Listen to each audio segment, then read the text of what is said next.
What are the challenges you see in developing good, strong apps across the board for lots of platforms? And then how do you kind of help the user, right? You talked about user paths. How do you kind of help them adopt your framework and your user experience, knowing that they're adopting a bunch of others as well? The decision for me is made in two distinct buckets.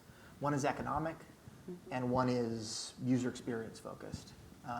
The economic argument is just as hard as the user experience argument. The economic argument is, how can we effectively and efficiently bring an experience to this platform, have it be an experience that we're proud of, whether it's something we spend all our time on or is a portion of that. How can we architect ourselves and our systems in a way to make that possible and keep those costs low? Those are business considerations of product, for some of them the answers are clear, for some of them less clear.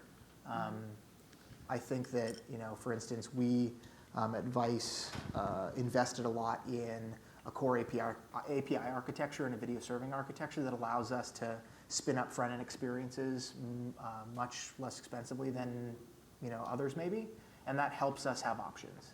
So that's a business decision that affects what we might be able to offer people.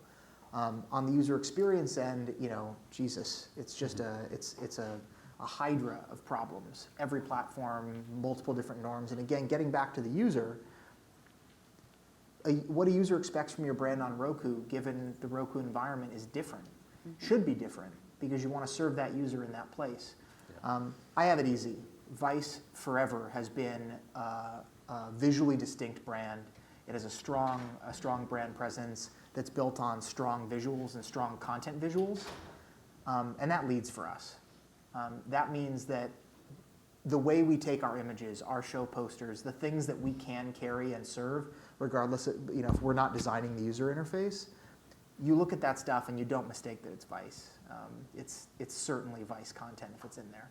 And that makes my job easier on that end. It means that if we show up in Roku, it's our content. And then when it's a first-party thing, yeah, we work very hard to make sure brand's consistent across user experiences. The mantra internally is, all of our users across, any of our passion points should have to learn how to use Vice once, even if they are going to traverse our multiple brands.